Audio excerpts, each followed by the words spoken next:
사도들의 글에는 어떤 산이 나옵니까? 그래서 지금 여기에서는 신의 산이 딱 나와요.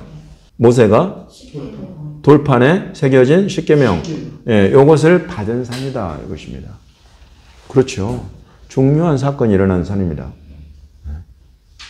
그런데 지금 사도 바울이 이 아라비아에 있는 신의 산을 주연으로 등장시켜요? 조연으로 등장시켜요? 조연으로 등장시켜요. 주연은 뭡니까?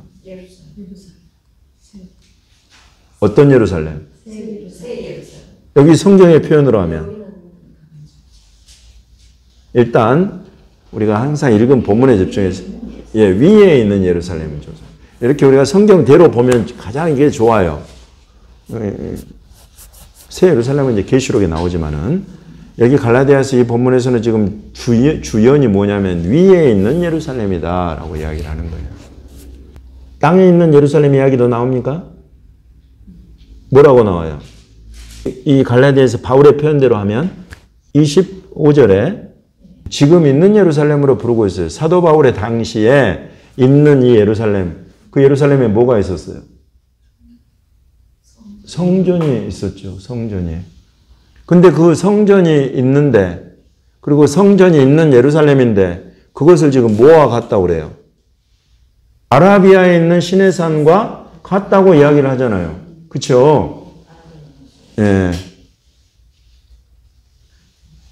그러면 지금 이 사도 바울의 당시에 있는 그 예루살렘, 그리고 그곳에 있는 성전, 이것이 아라비아에 있는 신의 산과 같다라고 말을 하는 이 사도 바울의 이 지금 갈라디아 교회를 가르치는 이 속에는 강조하고 싶은 것이 지금 저 위에 있는 예루살렘이다 이거예요. 그리고 저 위에 있는 예루살렘에 들어갈 길을 지금 사도 바울이 가르치고 싶은 거예요. 갈라디아 교회에. 그것이 뭐냐 이거예요. 그것은 아라비아에 있는 신의 산, 그 모세의 두 돌판에다가 십계명을 받아서 얻은 그 모세 언약, 율법으로 갈 수 있는 곳이 아니다 하는 것을 보여주고 있습니다. 지금 있는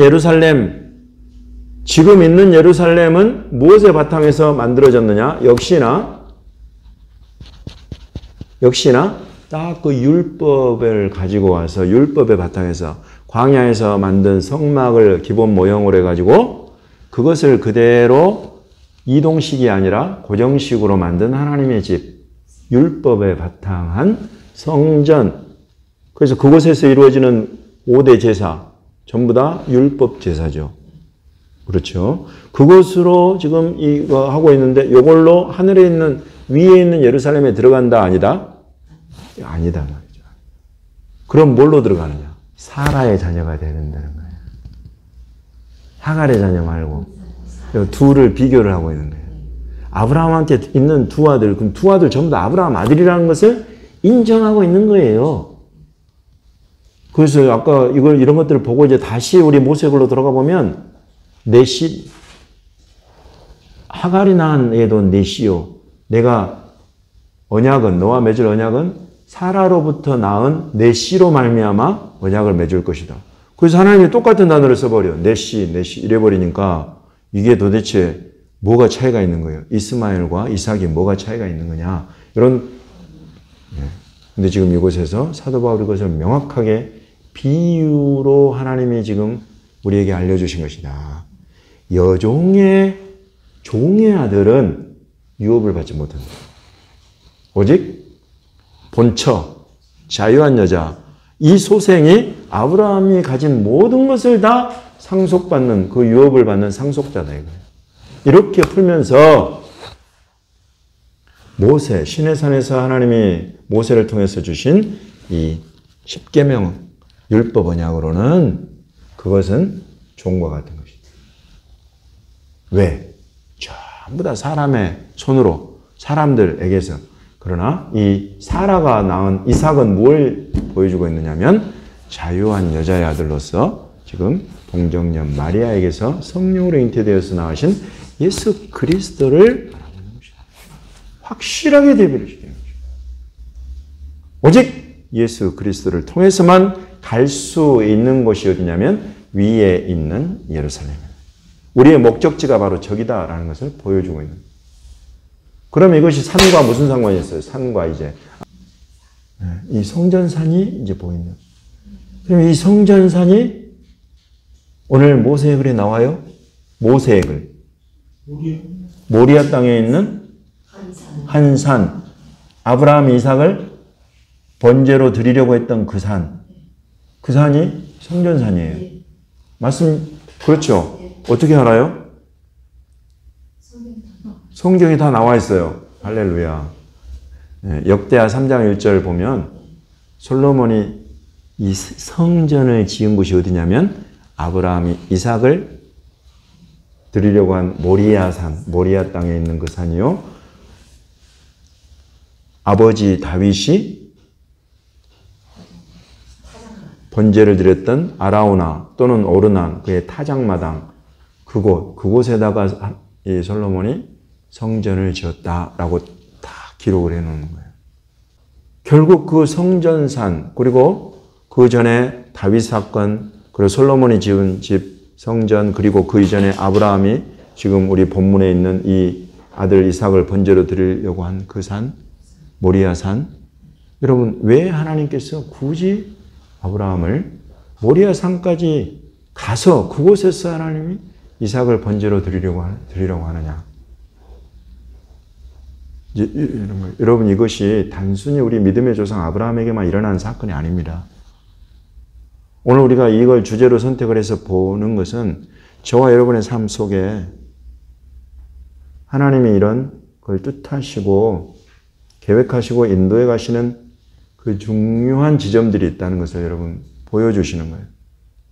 제가 이걸 어떻게 보게 됐냐면 하나님께서 브엘세바에 잘 살고 있는 아브라함한테 너는 이제 네 사랑하는 독자 이삭을 데리고 내가 모리아 땅으로 가서 내가 내게 지시할 한 산 거기서 그를 번제로 드리라고 그래요. 근데 여기에서 우리말 번역에는 나오지 않는 보이지 않는 게 하나 있어요. 히브리어로 봐야 보이는 게 하나 있어요. 그게 뭐냐면 하나님이 처음 아브라함을 부르실 때 하신 말씀. 요한 창세기 12장 1절에 너는 너의 본토 친척 아비의 집을 떠나 내가 내게 지시할 땅으로 가라.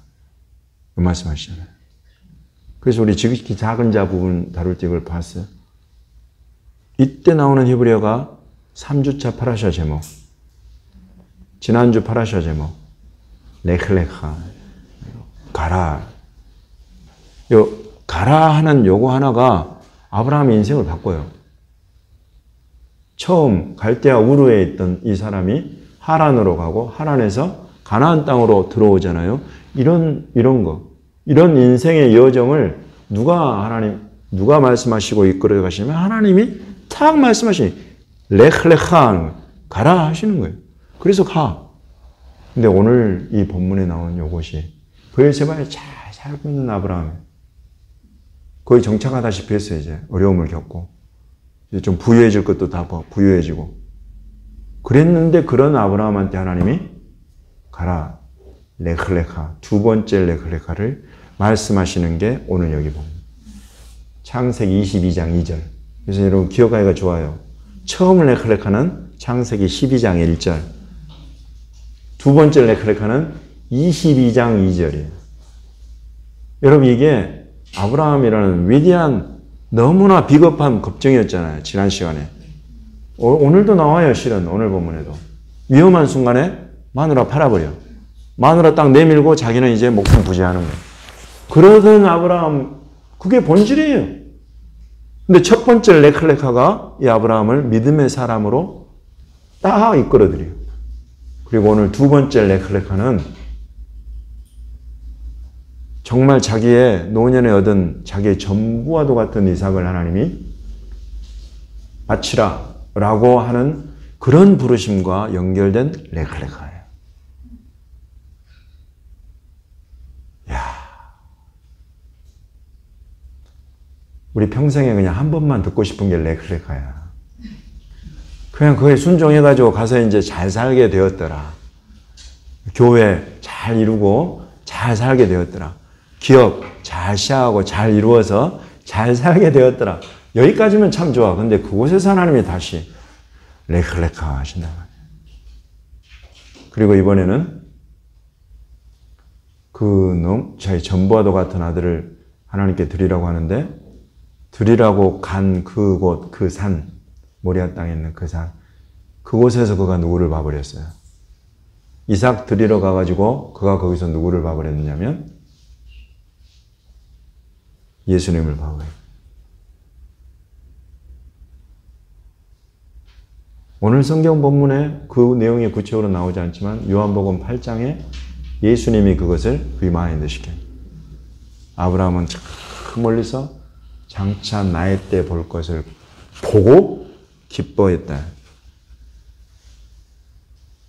장차 바로 이 산, 바로 이곳, 이 모리아 산, 이곳에 하나님의 독생하신 하나님을 보내서 놀랍고 큰 일, 원수의 모든 일을 파시고 대적의 성문을 취하게 하시는 일을 이루시겠구나 하는 것을 그 두 번째 레클레카의 순종에 갔을 때 비로소 그가 그곳에서 그걸 본 거다.